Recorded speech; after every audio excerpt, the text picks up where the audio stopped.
আজি বতৰটো খুব ধুনীয়া। ৰাতিপুৱাৰ পৰাই একেবাৰে ৰ'দ নাই। ক'ৰবাত ফুৰিব যাবৰ কাৰণে ধুনীয়া হৈছে বতৰটো। আমিও আজি আবেলি সময়ত, আবেলি বুলি গধূলিয়ে হওঁ হওঁ হৈছে, 5টামান বাজিল, অলপ ওলাই আহিছোঁ লোকেল এৰিয়াতে। এখন নতুনকৈ পাৰ্ক হৈছে, বেছি দিন হোৱা নাই, সেই পাৰ্কখনত যাম। গতিকে আপোনালোককো দেখুৱাম তাৰে ভিউটো। আহক আমাৰ লগতে। যিসকলেতো আহিছে দেখিছেই, আৰু আমিও আজি প্ৰথমবাৰ আহিছোঁ এই পাৰ্কখনত। পিছে পাৰ্কখনৰ সন্মুখভাগত মই কোনো নাম দেখা নাপালোঁ। গতিকে পাৰ্কখনৰ কি নাম মই এতিয়াও জানিব পৰা নাই। যদি ভিতৰত গৈ ক'ৰবাত দেখা পাওঁ তেতিয়াহ'লে আপোনালোকক নিশ্চয় জনাম। আৰু টিকেট ল'লোঁ। টিকেট লওঁতে আপোনালোকক দেখুওৱা নহ'ল, তথাপিতো কৈ দিছোঁ, পাৰ পাৰ্চন 50 rupees। আমি 3জনেই ল'লোঁ। ছোৱালীজনী সৰু যদিও কোনো সৰু বুলি মানে এক্সকিউজ নাই, সমানেই ল'লে। যি নহওক কৈ দিলোঁ আৰু যাতে আপোনালোকৰ সুবিধা হয়, সেইকাৰণে এমাউণ্টটো কৈ দিলোঁ। 50 টকাকৈ লৈছে। আৰু এয়া আমি যাই আছোঁ ব্ৰহ্মপুত্ৰৰ পাৰলৈকে। এয়া মানে নদী, এই ব্ৰহ্মপুত্ৰ নদীৰ পাৰতেই পাৰ্কখন হয়। বাহিৰৰ পৰাই নালাগে যে ব্ৰহ্মপুত্ৰৰ পাৰত হয়। ভিতৰত সোমাই অহাৰ পিছত এইটো ভিউ, একেবাৰে নদীৰ পানীৰ লগতে লগালগি। এয়া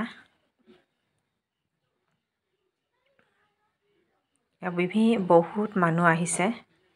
বিভিন্নজনে ইয়াতে বহি গধূলিৰ সময়ৰ এটা যিটো সুন্দৰ এটা বতাহ বয়, সেই বতাহৰ আমেজ লৈ ইয়াতে কথা বতৰা বা অকণমান সময় ব্যস্ততাৰ মাজৰ পৰা আঁতৰি আহি ইয়াতে অকণমান সময় বহি এনজয় কৰিছে ফেমিলিৰ লগত। নদীৰ এইটো পাৰৰ পৰাই সেইটো পাৰলৈকে সুন্দৰকৈ দেখা পোৱা যায়। ইয়াৰ পৰাই উমানন্দ নদীদ্বীপটো দেখা পোৱা যায়। এয়া হৈছে উমানন্দ। পৃথিৱীৰ ভিতৰতে আটাইতকৈ সৰু নদীদ্বীপ বুলি ক'লে আমি উমানন্দকেই জানো। উমানন্দলৈ যোৱা সুবিধা আছে, জাহাজেৰে যাব পাৰি। মই বহুত বছৰ আগত এবাৰ গৈছোঁ। এই পাৰ্কখনত আমিও আজি প্ৰথমবাৰৰ কাৰণে আহিছোঁ। ইয়াৰ আগত অহা নাই, কাৰণ নামটো যিহেতু ক'তো বাহিৰত নাই, সেইকাৰণে হয়তো নামটো আমাৰ চকুত পৰা নাই বাবে অহাও হোৱা নাই। যদিও দিনত এইটো ৰাস্তাৰে সদায় অহা যোৱা কৰোঁ কৰ্মস্থলীলৈ। এতিয়া গধূলি হৈয়ে গ'ল, লাইটবিলাক জ্বলাই দিলে। গতিকে খুব এটা ভাল ভিউ পোৱা নাযাব। তথাপিতো যিমানখিনি পাৰোঁ আপোনালোকক দেখুৱাম। গোটেই ব্ৰহ্মপুত্ৰ নদীটো ইয়াৰ পৰা দেখা পোৱা যায়। সুন্দৰ এটা পৰিৱেশ।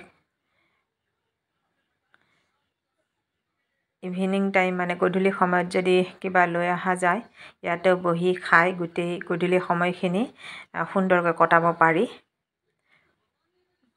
গুৱাহাটীত কেইবাখনো পাৰ্ক আছে, কিন্তু এইখন পাৰ্কত আহি কিবা এটা বেলেগ ধৰণৰ আমেজ পাইছোঁ। খুব শান্তি লাগিছে, খুব ভাল লাগিছে।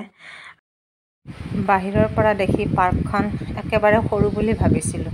ভিতৰত সোমাইহে দেখিছোঁ বহুত আহল বহল, ভিতৰত বহুত জাগা আছে। বাহিৰৰ পৰা দেখিলে ইমান আহল বহল যেন নালাগে। এনেকৈ যাই আকৌ তলত নামি যাব পাৰি। আমিও সেইখিনি জাগালৈ যাম বাৰু, দেখুৱাম আপোনালোকক। খুব এটা শান্তিৰ পৰিৱেশ।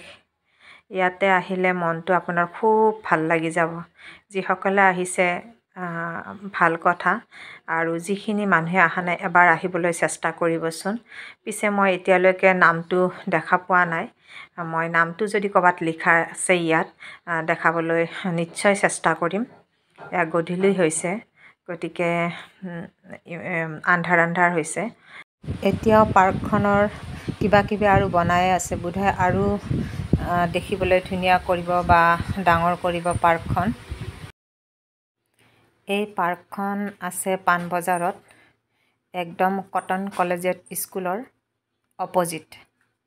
আৰু এইপিনে আমাৰ লয়াৰ কোৰ্ট, CGM কোৰ্টৰ একেবাৰে কাষতে। আৰু এই পাৰ্কখন পাব্লিকৰ কাৰণে অপেনিং কৰা হৈছিল এইটো বছৰৰে 20 জানুৱাৰীত 2024 চনৰ 20 জানুৱাৰীত পাব্লিকৰ কাৰণে এইখন খুলি দিয়া হয়। ইয়াৰ পৰা সুন্দৰকৈ ছানছেট চাব পৰা যায়। ব্ৰহ্মপুত্ৰ নদীৰ দক্ষিণ পাৰত এই পাৰ্কখন বনোৱা হৈছে। ইয়াত এটা পুখুৰীও আছে। এইটো পুখুৰীটো মই এতিয়াও পাৰ্কখনৰ নামটো বিচাৰি পোৱা নাই। আহকচোন পাৰ্কখনৰ নামটো বিচাৰি যাওঁ, ক'ৰবাত লিখা আছে নেকি। নামটো দেখুৱাই দিব পাৰিলে বা জানিলে, যদি জানি ক'ব পাৰোঁ তেতিয়াহ'লে আহিব বিচৰা সকলো পাব্লিকৰে সুবিধা হ'ব।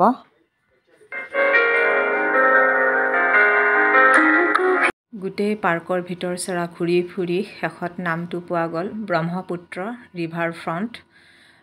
নামটো যিহেতু জানিব পাৰিলোঁ আপোনালোককো কৈ দিলোঁ। নামটো জানিব পাৰিলে অহাৰ কাৰণে সুবিধা হ'ব আৰু এই নামটোক লৈ বিচাৰি পোৱা যাব। বাকী সন্মুখভাগত বা অন্য কোনো জেগাত নামটো কিন্তু লিখা নাই।